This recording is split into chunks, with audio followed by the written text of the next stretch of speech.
மனம் ஒரு ஒரு நேரம் ஒரு படபடுத்து கொண்டே இருக்கும். நிறைய குழந்தைகள் இப்பயும் அங்கே கஷ்டப்பட்டு கொண்டிருக்கிறாங்க.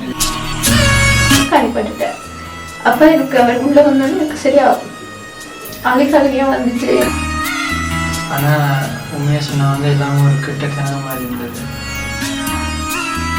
ஆனா அந்த தீர்வு எங்களுக்கு இல்லைன்னும் போது இவ்வளவு பேர் எழுந்த அந்த கவலை அது இப்பயும் கூட இன்னும் மனதில் இருந்து கொண்டேதான் இருக்குது. ஒன்றல்ல ரெண்டல்ல நூறாயிரம் எங்கள் சொந்தங்கள் அழிந்தது பெருந்துயரம். வணக்கம் உறவுகளே. இந்த மாதம் எம் தமிழர்களுக்கு ஒரு துன்பமான மாதம். இந்த வாரம் எம் தமிழ் இனத்தை பல நாடுகள் சேர்ந்து அழித்த ஒரு வாரம். இங்கே எம் தமிழர்கள் பொதுமக்கள் மட்டுமல்ல பல போராளிகளை இழந்த மாதம். இந்த வாரம் ஒரு கருப்பு வாரமாகவே எம் தமிழினம் இதை எடுத்துக்கொண்டது. எத்தனையோ உறவுகளை இழந்தோம். எம் இனத்தில் எம் இனம் பட்ட வேதனைகள் ஆயிரம் ஆயிரம். சிறுவர்கள், தாய்மார்கள், இளைஞர்கள் என்று இப்படி பல உறவுகளை உயிர் பலி கொடுத்த மாதம் மே 18 வரலாற்றில் தமிழனால் மறக்க முடியாத மாதம். முள்ளிவாய்க்கால் போராட்டம் எமது வாழ்க்கையில் ஒரு மறக்க முடியாத ஒரு மனப்போராட்டம். இன்றும் போராட்டத்தின் தாக்கத்தால் எமது உறவுகள் அலைந்து திரிந்து கொண்டுதான் இருக்கின்றன. எத்தனையோ உயிர்களை இழந்த பின்னும் தங்கள் உயிர்களை கையில் ஏந்தி தப்பி வந்த ஒரு சில உறவுகளை எம்மால் இங்கே காணக்கூடியதாக இருக்கின்றது. அப்படி வந்த 2 சிறுவர்கள், மிக பெரும் போராளிகளின் குழந்தைகள் இன்று இங்கே இந்த மெய்வழி நேரலையில் கலந்து கொண்டு சிறப்பிப்பது என்பதை விட அவர்களது அனுபவங்களை இங்கே கூறுவதற்காக வந்திருக்கின்றார்கள். அவர்கள் இன்றும் நெஞ்சிலே வலிகளை சுமந்து கொண்டிருக்கின்றார்கள். அந்த வலிகளை இங்கே பாடல்களாலும் உங்களுக்கு வெளிப்படுத்த வந்திருக்கின்றார்கள். இன்று அவர்களிடம் சில கேள்விகளை கேட்டு அங்கே நடந்த விடயங்களை அவர்கள் குழந்தைகளாக இருந்தாலும் இன்று அவர்களது அறிவுக்கு எட்டிய வகையில் இந்த கேள்விகளுக்கு பதில்களை இங்கே தர வந்திருக்கின்றார்கள். நாங்கள் அவர்களை இங்கே இணைத்துக் கொள்வோம். வணக்கம் தமிழிசை. வணக்கம் சலியன். நீங்கள் இருவருமே இந்த முள்ளிவாய்க்கால் இந்த போராட்டம், இந்த இன அழிப்பு நடந்த அந்த இடத்தில் இருந்து தப்பி வந்த குழந்தைகள். இந்த போராட்டம் நடக்கும் பொழுது உங்களுக்கு எத்தனை வயது இருக்கும்? எனக்கு 10 வயசு. உங்களுக்கு 10 வயசா இருக்கும். எனக்கு 7 வயசா இருக்கும்.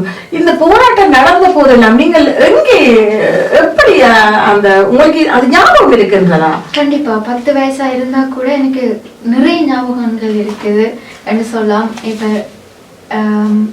எப்படி தொடங்கினதுல இருந்து சில ஞாபகங்கள் இடையில இல்லாம போனாலும் கூட சில அந்த எனக்கு இன்னும் தாக்கமா இருக்கிற நான் கண்ணால பார்த்த விஷயங்கள் கூட எனக்கு இப்ப வரைக்கும் ஞாபகம் இருக்கு. அது இரவுல கூட இப்ப படுக்கும்போது சில அது கனவா வர்றதுகள் மற்றது நான் எழும்பி சிலவளை அதை யோசிக்க வேணும் அப்படியான சில விஷயங்களும் நடந்திருக்குது.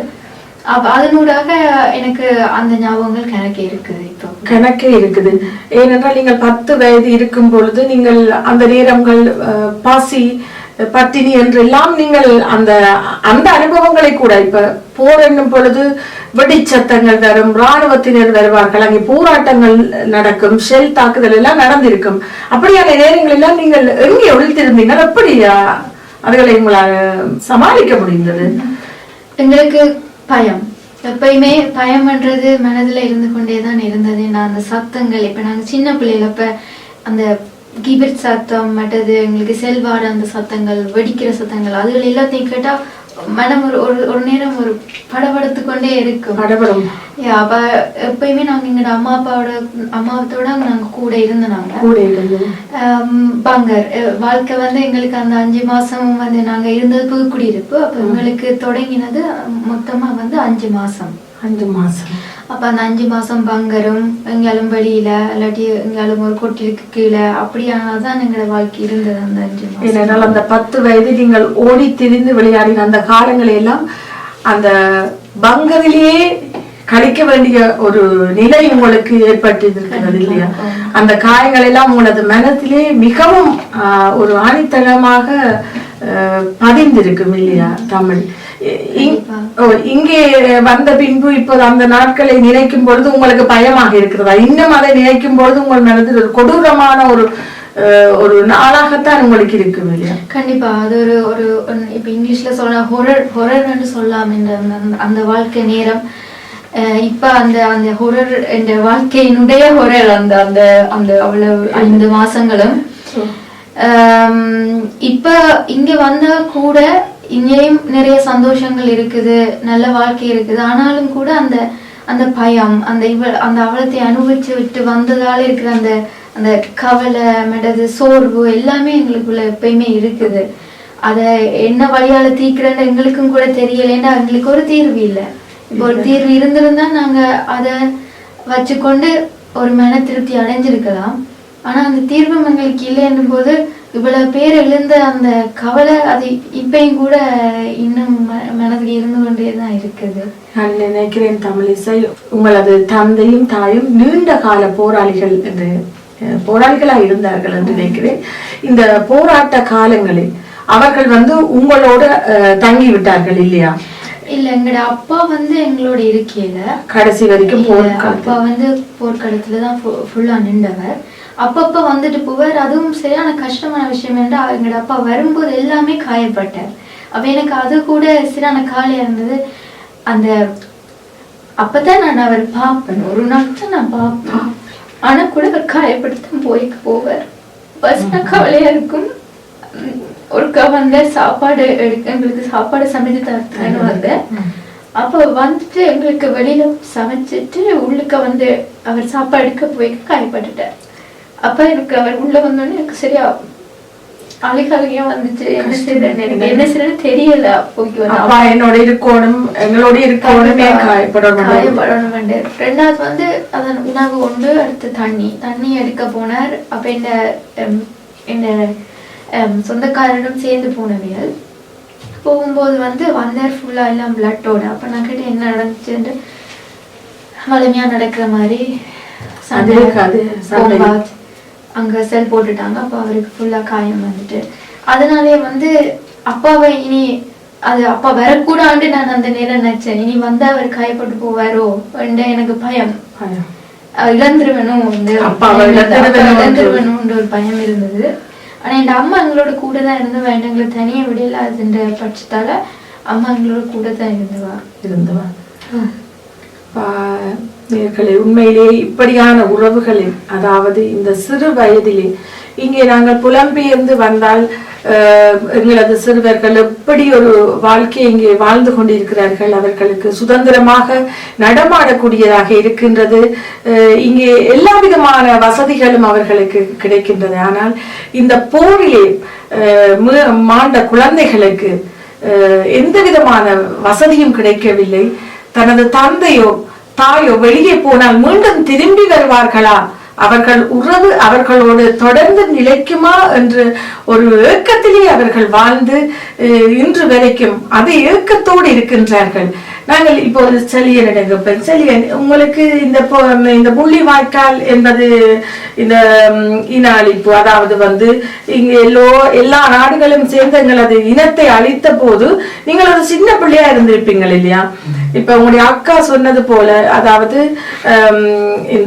இந்த அப்பா இந்த காயங்களோட உங்களை எல்லாம் பார்த்துட்டு போவார். இப்படி இந்த குண்டுகள் எல்லாம் தாக்குதல்கள் எல்லாம் நடக்கும் பொழுது உங்களுக்கு அது ஒரு வடி சத்தம் விளையாட்டு சத்தமாக இருந்ததா, அல்லது அதை உங்களால உணரக்கூடியதாக இருந்ததா? இது ஒரு போராட்டம், எங்களை எல்லோரும் அழிக்கிறார்கள் என்ற ஒரு எண்ணம் பயம் இருந்ததா? எனக்கு 7 வயசா இருந்ததால 6-7 வயசா இருந்ததால நிறைய ஞாபகங்கள் இருக்கல. ஆனா உண்மையா சொன்னா எல்லாமே ஒரு கிட்ட கனவு மாதிரி இருந்தது. கண்டிப்பா சொல்ல போனா எல்லாமே முடிஞ்சு உடனே 5 மாசமா இருந்தாலும் எல்லாம் முடிஞ்சு திருப்பி இன்னொரு வாழ்க்கையை தொடங்கணும்னா ஒரு கெட்ட கனவு முடிஞ்சு போன மாதிரி இருந்துச்சு.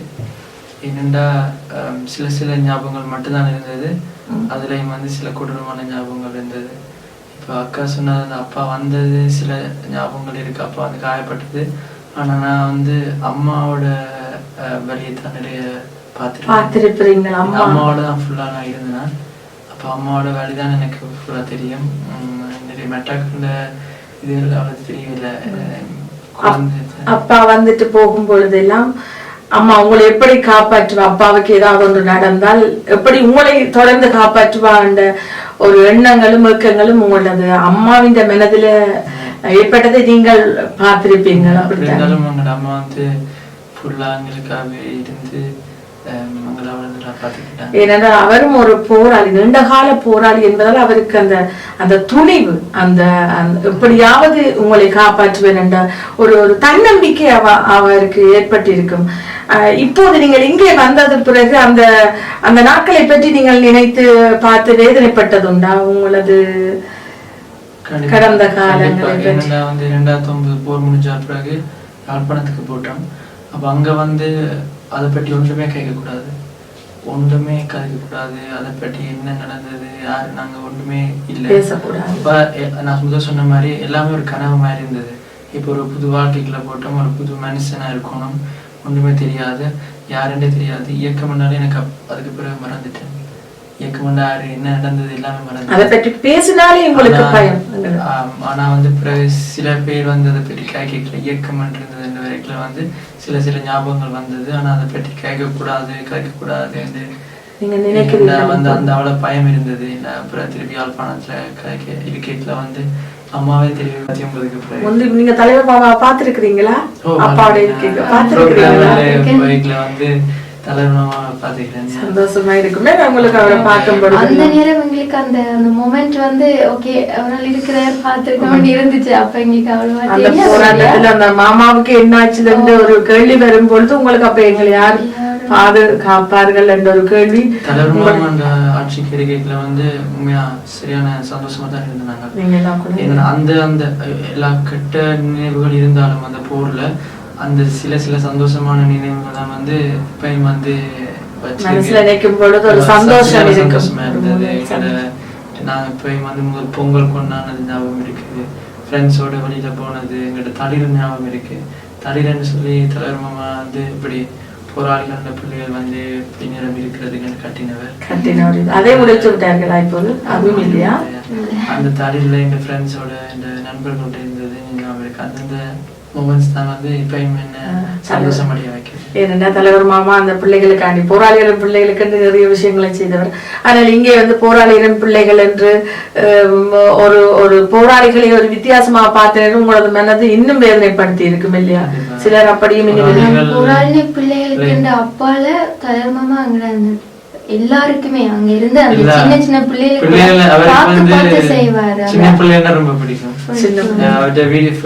வீடியோஸ் எல்லாம் பாத்தீங்கன்னா நிறைய இடத்துல சின்ன பிள்ளைகள் கையில தூக்கி கொண்டுதான். அக்கா வந்து அக்காவுக்கு வந்து சின்ன வயசுல ஐஸ்கிரீம் பிடிக்காது. அவர் வந்து ஃபர்ஸ்ட் அவர் இந்த மடியில இருந்து தீத்தி விட்ட அப்புறம் வந்து ஐஸ்கிரீம் அந்த நேரம் வந்து ஏதோ நார்மலா இருந்துச்சு. இப்ப இங்க வந்து அதை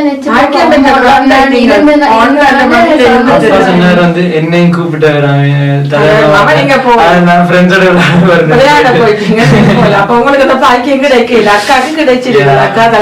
சந்தோஷம். அக்காவுக்கு கிடைச்சோன்னு உங்களுக்கு சந்தோஷம். அது சரி. உண்மையிலேயே உங்களுடைய இப்படியான இந்த நினைவுகளையும் உங்களுடைய கதைகளையும் கேட்கும் பொழுது உண்மையிலேயே எனக்கு எப்படி சொல்லுவது, இப்படியான சித்திரவதைகளை அனுபவித்தாலும் சில சில சந்தோஷங்கள் உங்களுக்கென்று உருவாக்கப்பட்டு தலைவர் தந்திருக்கின்றார். பொது தலைவர் மாமா இருந்தது, நீங்கள் பெரும் போராளிகளின் பிள்ளைகள் என்று அவர்களுக்கு ஒரு இதை தலைவர் மாமா நிறைய சந்தோஷமா எல்லாம் பார்த்திருப்பார். அப்போது இருக்கும் பொழுது உங்கள் அப்பா எப்படி தாண்டி வந்தேன்? இப்ப அப்பைக்கு என்ன நடந்தாலும் ஒண்ணுமே தெரியாது. இப்ப அப்பா ஜெயிலுக்கு இருக்கிறான்னு ஓகே, அப்பா ஜெயிலுக்கு வந்துட்டான்னு தெரியும். ஆனா சுவிஸுக்கு வந்த பிரதான் வந்து அப்பாவோட திருப்பி இணைஞ்ச பிறகு அப்ப நிறைய கதைகள் சொன்னவர். சித்திரவதைகளை விட ஒவ்வொரு நாளும் வந்து அங்கங்க என்ன செஞ்சவ சந்தோஷமான கதைகள், தனக்கு நடந்த அந்த விதியின் விளையாட்டுகள், காலத்தின் விளையாட்டுகள் அப்படியான அந்த கதைகள் நிறைய சொன்னாங்க. அப்ப உங்களோட நண்பராகவே இருப்பாரு. அனுபவிச்ச துன்பங்களை பதிஞ்சது வந்து குறைவு. அவர் அனுபவிச்ச துன்பங்களை வந்து ஒரு கூட ஆனா வந்து அவற்ற அனுபவங்களை மிகவும் மிகவும் இன்ட்ரெஸ்டிங்கா இருக்கு. எப்பயுமே ஒரே கதையை திருப்பி திருப்பி கேட்போம். தமிழீழத்துல நடந்த விஷயங்களை வந்து அது நல்ல இன்ட்ரெஸ்டிங்கா இருக்க மாட்டேது. இப்படி ஒரு நாடு இருந்ததா, இப்படி ஒரு அது என்ன சொல்றது, ஒரு உலகத்தையே வியக்க வைக்கக்கூடிய அளவுக்கு ஒரு நாடு இருந்ததுன்னா உங்களுக்கு இருந்தவர் வந்து தனி ஒரு அரசாங்கம் இங்க வந்து எல்லாம் அப்பாட்ட கேட்ட அப்புறம்தான் எங்களுக்கு எவ்வளவுன்னு தலைவர் மாமா ஒரு தனி ஒரு அரசாங்கத்தை நடத்தி காட்டுகிறார். ஒரு உதவியும் இல்லாம, வெளிநாட்டாக்கள் ஒரு திட்ட உதவியும் இல்லாம தண்ட நாட்டில இருக்கிற மக்களை வச்சுக்கொண்டு ஒரு அரசாங்கத்தை நடத்தி காட்டுகிறார். ஏன்னா நீங்க பாத்தீங்கன்னா மருத்துவம் இருக்கு, தொழில்நுட்பம் இருக்கு. தொழில்நுட்பத்துல மிகவும் சிறந்து விளங்கியது அப்பா சொல்லித்தான் தெரியும். அப்படியான எல்லா விஷயங்களையும் செஞ்சு காட்டிக்கிறார். அப்படி இருந்து கூட ஒரு இதுவும் இல்லாம நீங்கள் அங்கே இருக்கும்பொழுது அப்ப தலைவர் மாமா இந்த ஆட்சிகள் பற்றி இப்படி ஒரு எங்களுக்கு தலைவர் மாமா இருந்தவரா, இப்படி ஒரு எந்த ஒரு இதுவும் இல்லாமல் இப்படி எல்லாம் செய்தவர் பொழுது தலைவர் மாமாவுடைய வியப்போல் உங்களையே இப்ப அப்பா சொல்லும் பொழுது உங்களை ஆச்சரியப்பட வைக்குது இல்லையா? நீங்கள் இப்ப அங்க இப்ப அப்பா தப்பிச்சு வந்துட்டாருன்னு சொல்றீங்க. அப்ப ஏதாவது இப்ப வந்ததுக்கு பின்பு நீங்க அப்பாவை நீண்ட வருடங்களுக்கு பிறகு சந்திச்சிருப்பீர்கள் இல்லையா? அப்ப அப்பா வந்தவுடனே உங்களே சந்திச்சாரா இல்லையா? நேரடியாக வெளிநாட்டுக்கு வந்து அதன் பின்புதான் நீங்கள் அப்பாவை ஒரு விஷயம் சொல்லணும்னு ஆசைப்படுறேன். அந்த அப்பா வெளியிற வாரத்துக்கு முதல் வந்து நாங்க எல்லாரும் அந்த Zone 4 ஒரு கேம்ப்ல எங்களை விட்டுருந்தவங்க. நாங்க போர் நிலையில வந்து ஒரு சரணாலயம் மாதிரி அந்த ஒரு மக்கள் அடைச்சு வைப்பாங்க வச்சிருந்தீங்கன்னா. அப்ப அங்க இருந்து வந்து எங்களுக்கு 3 மாசமா வந்து தெரியல அப்பா இங்க இருக்கிறாரு. எங்களுக்கு தெரியும் அவர் இறந்துட்டாரா இறக்கலையா ஒன்றுமே தெரியாது. அப்ப அம்மாவும் வந்து சரி அந்த அந்த அந்த படம் எனக்கு இன்னும் ஞாபகம் இருக்காம அதுங்களை ஒரு வெள்ளை டென்ட்டுக்கு இருந்தாங்க. அம்மா வந்து சாப்பிட மாட்டா, இன்னும் அழுது கொண்டே இருப்பா. அப்ப எனக்கும் வந்து கவலையா இருக்கும். ஆனா அதே நேரம் வந்து அந்த ஒரு போர் சூழலை ஒன்றும் இல்லாத நேரத்துல ஒரு விளையாடணும் என்ற ஒரு இதுவும் இருந்தது. அப்ப இதுவும் எனக்கு எப்பயும் வேண்டிக்க இருந்துச்சு. அப்போ ஒரு 3 மாசத்துக்கு பிறகு எங்களுக்கு ஒரு லெட்டர் மூலமா வந்து இப்படி எங்களோட அப்பா வந்து உயிரோட இருக்கிறார், இந்த கேம்ப்ல அவரை வச்சிருக்கணும்னு சொல்லி. அப்ப எனக்கு அது ஒரு ஞாபகம் இருக்கு. அது எனக்கு சரியா பாதிச்சது. ஒரு மனிதாபிமானம் இல்லாத செயலாத்தான் நான் அந்த இடத்துல அதை பார்த்தனா வந்து ஏன்னா இப்ப எங்களோட அப்பாவை பார்க்க போகலாம்ட்டு என்ன சொல்லியிருந்தது. அப்ப நான் என் அம்மா என் தம்பி சுரச்சலியன் 3 பேரும் வந்து நாங்க போறோம்.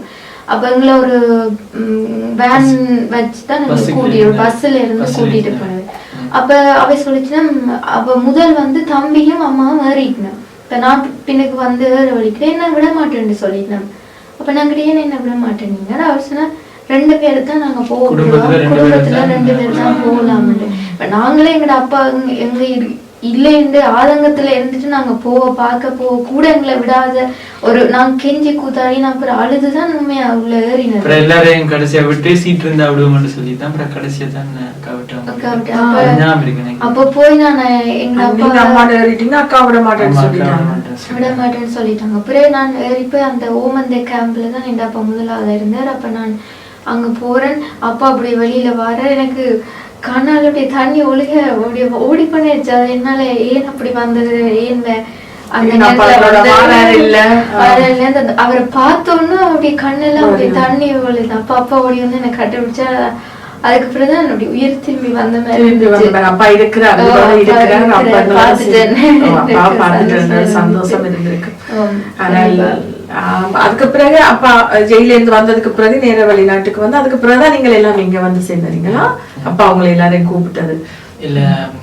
அப்பா வந்து கூப்பிடல. நாங்க அம்மா வந்து எல்லா எம்பசிக்கும் தெரியும் ஊர்ல இருக்கிறது வந்து பாதுகாப்பு இல்லை என்ன சிஐஏ அப்படி வந்து நிறைய வந்து எங்கட அப்பா அம்மாவை தேடி கொண்டு என்ன வந்து போனது என்ன அம்மாண்ட வீட்டுக்கு முடிஞ்ச பின்பு யாரையும் அவர்கள் விட்டு வைக்கவில்லை. இல்ல இல்ல அம்மாண்ட வீட்டுலாம் எங்களோட பதிவு எல்லாம் இருந்தது. அம்மாண்ட வீட்டுலாம் கொடுத்துனாங்க.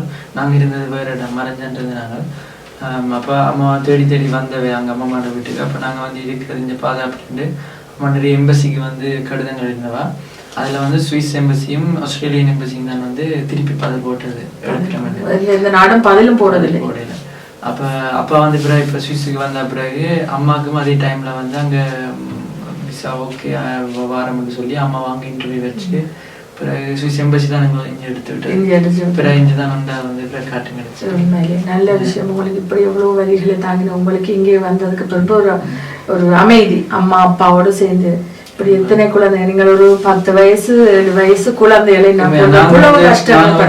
சொல்லணும். நாங்கள் உண்மையாக வந்து சரியான லக்கியான ஆக்கலண்டு அப்பா சொன்ன சில கதைகளையும் அதிர்ஷ்டமான ஆக்கலன்னா சொல்லணும். இப்படி வந்து இருக்கிறதால இப்ப நிறைய குழந்தைகள் இப்பயும் அங்க கஷ்டப்பட்டு கொண்டிருக்கிறோம்.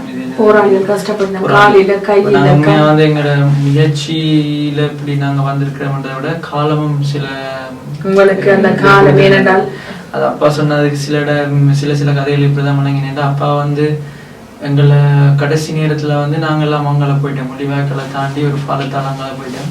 அப்பா வந்து கடைசியில வந்து அப்பா வந்து சொல்லிட்டேன் நீங்க போங்க, நான் நீ உங்களுக்கு பார்க்க வரையில என்ன பிரச்சனைன்றதால அப்போ வந்து அப்பா வந்து என்ன செய்வோம்னு சொல்லி போட்டு வந்து இப்போ எல்லாரும் வந்து ஒரு பஸ்ஸில் போவோம்னு சொல்லி ஒரு ஃபாதர் வந்து வந்திருக்கிறார். அந்த பஸ்ஸில் எல்லாரும் ஃபாதரோட போயினோம் பாதுகாப்பாக இருக்கும் எல்லாருக்கும்னு சொல்லி பஸ்ஸில் போவோம். அங்கே போவேன் அங்கே ஒரு பொறுப்பாளர் அங்கே மறைச்சு நீங்கள் வந்திருக்கிற போயிட்டு முனிசிபலியில் பாரு போய் தேடி அவையில் போய் கண்டுபிடிக்கணும். அப்போ திருப்பி எங்களை வந்து தேடிக்கிறேன்.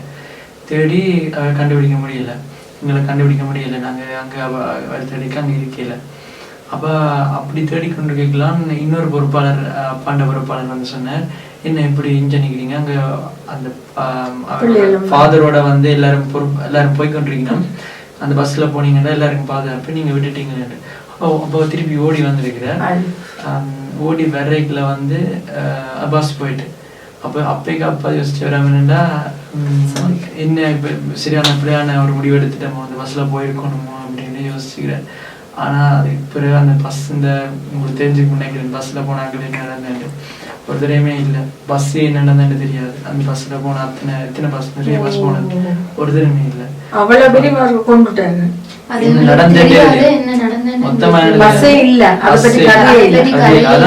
காணா போனவர்கள் நிறைய பேர் வந்து அதெல்லாம் வந்து சிறிய பகுதி என்று சொல்லலாம். இந்த பாஸ் அந்த காணாம போனவர்கள்ல பெரிய பேர் எங்க ஏது எப்படி ஒண்ணுமே தெரியாது. அப்ப அப்பா அப்பைக்குள்ள யோசிச்சார். அப்ப இந்தியால வந்த அப்புறம் அந்த பஸ் பத்தி எல்லாம் தெரிஞ்ச அப்புறம் யோசிச்சார். அப்பைக்குள்ள வந்து தான் மட்டும் வந்து ஏரிக்குல வந்து ஓடி ஏறிட்டார். ஏரிக்குல வந்து அங்க உள்ளுக்கு இருந்தவங்க வந்து சொல்லிக்கிறார் என் மனசிய பிள்ளைய விட்டுட்டு வந்துட்டேன்.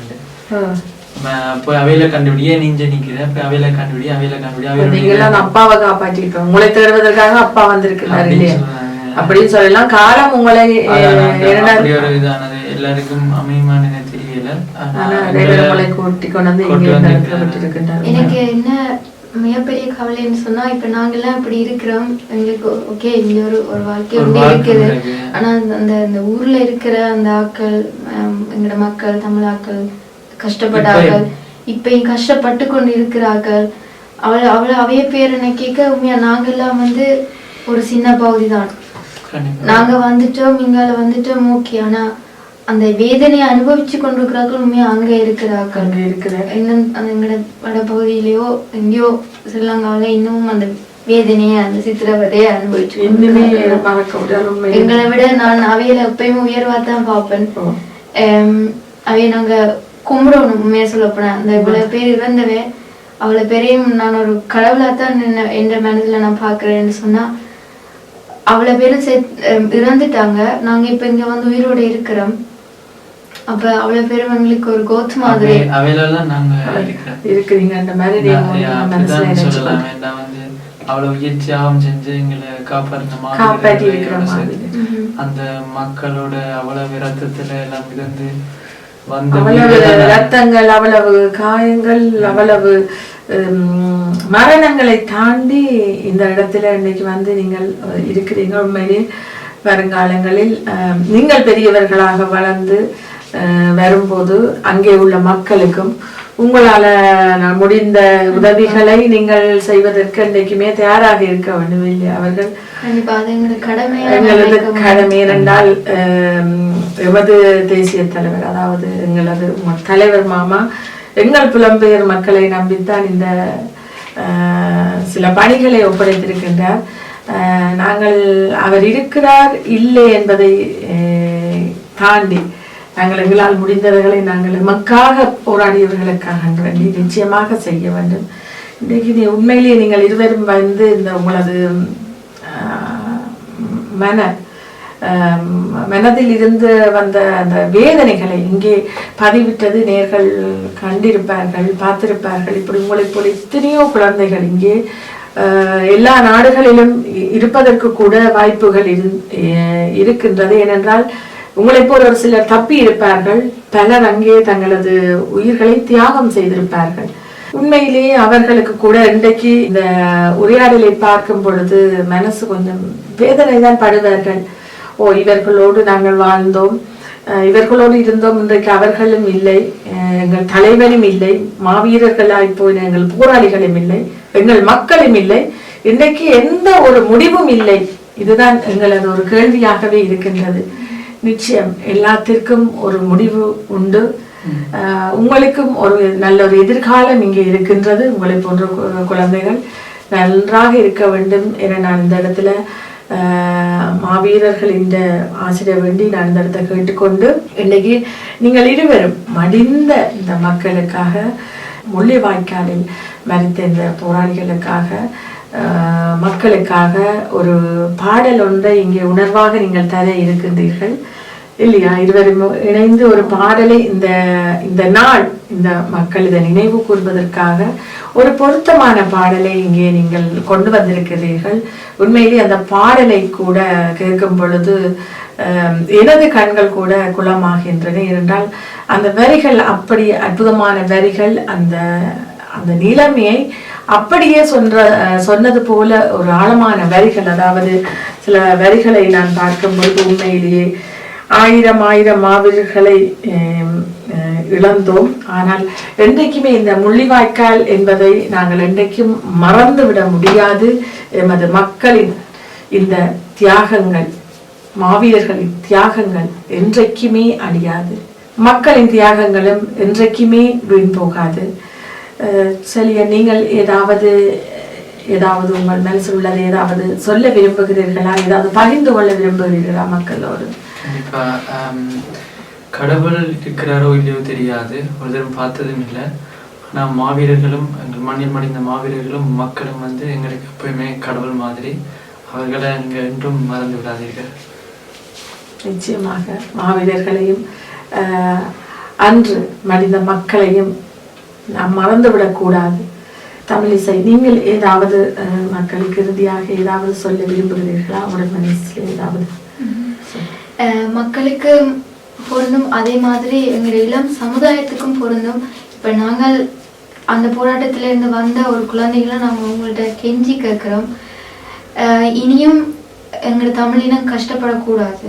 அதுக்கு நாங்கள் தான் தீர்வு ஒன்றை கண்டுபிடிச்சு அதுக்கு வழிவகுத்து கொடுக்கணும். அது எங்களுக்கு ஒரு கடமை. அது தமிழர்களாக எல்லாருக்குமே அந்த கடமை இருக்குது. முக்கியமாக இளம் சமுதாயத்துக்கு அந்த கடமை இருக்குது.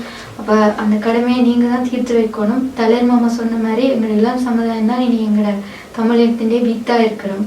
அப்போ தலைவர் மாமா எங்கள்கிட்ட கையில் தந்திருக்கிறார், எங்களோட போராட்டத்தை வென்றெடுக்கணும், எங்களுக்கு ஒரு நாடு கிடைக்கணும். அதை வென்றெடுக்கிறது எங்களோட பொறுப்பாகவும் எங்களோட கடமையாகவும் இருக்கணும். அதுதான் நான் விரும்புகிறேன். நேயர்களே, தமிழிசையும் சரியனும் சொன்னது போல தலைவர் மாமா எங்களுக்கு விட்ட பணிகளையும் நாங்கள் தொடர்ந்து இந்த இளம் சமுதாயம் இவர்களை வென்றெடுக்க வேண்டும். அதே போல் நாம் அங்கே மடிந்த மக்களையும் மாவீரர்களையும் என்றைக்குமே மறந்துவிடக்கூடாது என்று கேட்டுக்கொண்டு, இவர்கள் இந்த உணர்வோடு இந்த இடத்தில் பட்ட அவலங்களை பாடலாக இந்த உங்களுக்கு வழங்க இருக்கின்றார்கள்.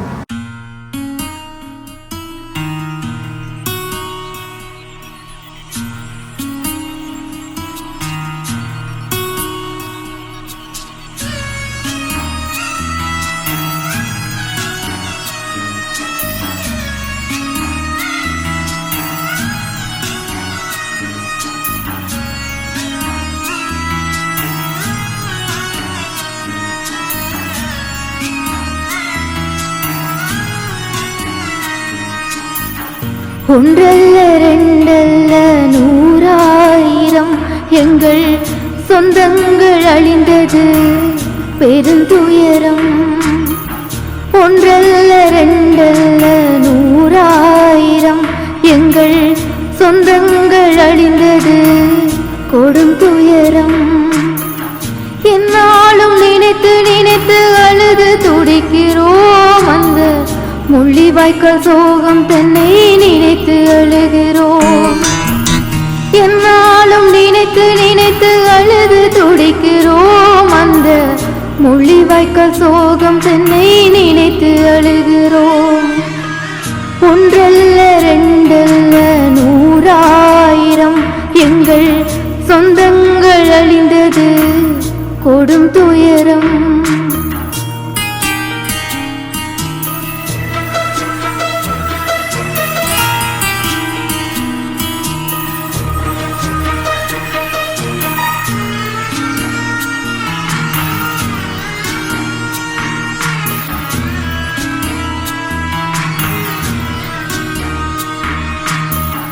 உண்ணவும் உணவில்லாமல் குடிக்கவும் உடையில்லாமல் உறங்கவும் முடியாமல் துடித்தார்கள். காயத்திற்கு மருந்தில்லாமல் கட்டி அழ முடியாமல் கொத்து குண்டு நடுவினிலே துடித்தோமே.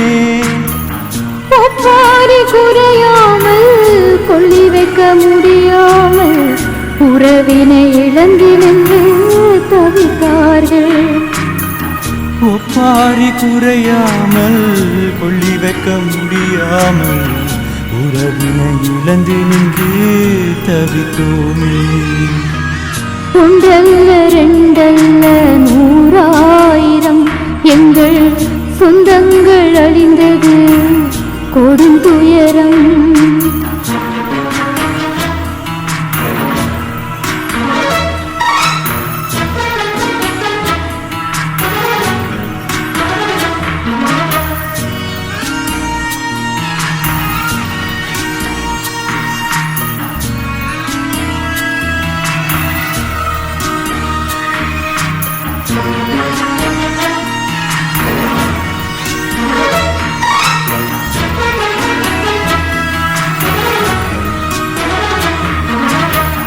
சிதறிய உடலங்களை போட்டிருக்க முடியாமல் பார்த்திருந்து அழுதழுது நொந்தார்கள்.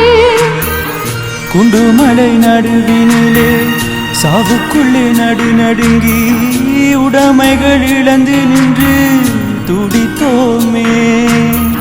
வணங்காமல் கப்பலிலே அனுப்பி வைத்த உணவுகளோ வருமென்று ஏமாந்து போனார்கள். வணங்காமல் கப்பலிலே அனுப்பி வைத்த உணவுகளோ வருமென்று ஏமாந்து போனோமே. ஒன்றல்ல ரெண்டல்ல நூறாயிரம் எங்கள் சொந்தங்கள் அழிந்தது கொடும் துயரம்.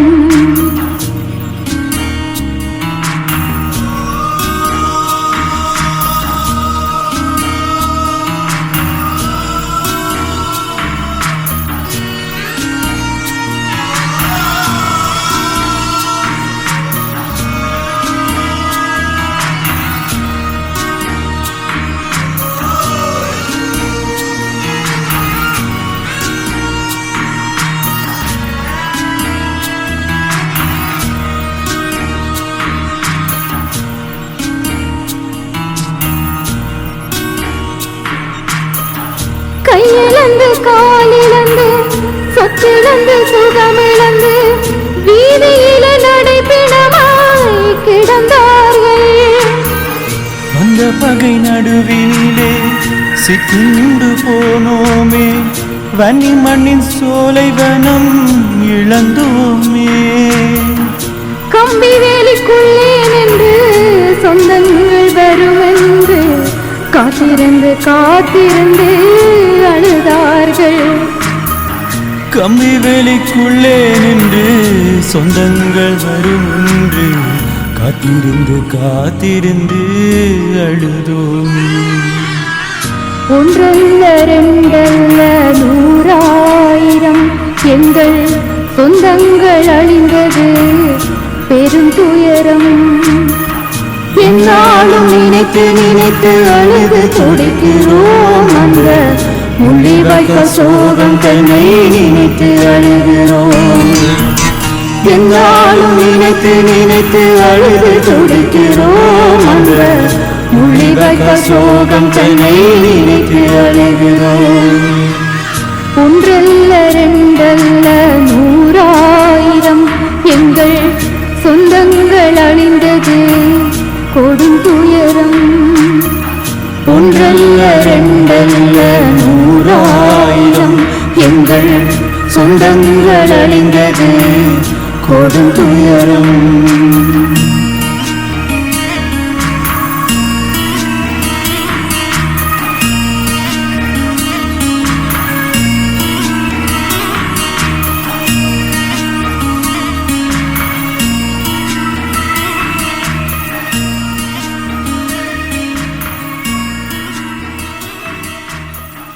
உணவு வருமென காத்திருந்தார்கள், சமாதானம் வருமென காத்திருந்தார்கள். ஏதாவது ஒரு நாடு மினத்தை காப்பாற்றும் என நம்பிக்கையோடு இருந்தார்கள். ஆனால் எதுவுமே நடக்கவில்லை. எம் சொந்தங்கள் அழிந்ததை, சோகத்தை, இந்த முள்ளிவாய்க்கால் நினைவுகளை நாம் என்றும் மறவோம். இந்த நிகழ்ச்சியிலே இன்று முள்ளிவாய்க்காலின் நினைவுகளை பகிர்ந்து கொண்ட சகோதரர்களாக வந்த தனது உணர்வுகளை பகிர்ந்து கொண்டது மட்டுமன்றி இந்த பாடல்களாலும் உங்களை அந்த நினைவுகளோடு இணைய செய்த சுடற்செழியன், தமிழிசை இருவருக்கும் எனது சார்பிலே நன்றியை தெரிவித்துக் கொண்டு மீண்டும் ஒரு நினைவு நாளில் உங்களை சந்திக்கும் வரை உங்களிடமிருந்து விடைபெறுகின்றேன். நன்றி, வணக்கம். ஒன்றல்ல ரெண்டல்ல நூறாயிரம் எங்கள் சொந்தங்கள் அழிந்தது பெருந்துயரம்.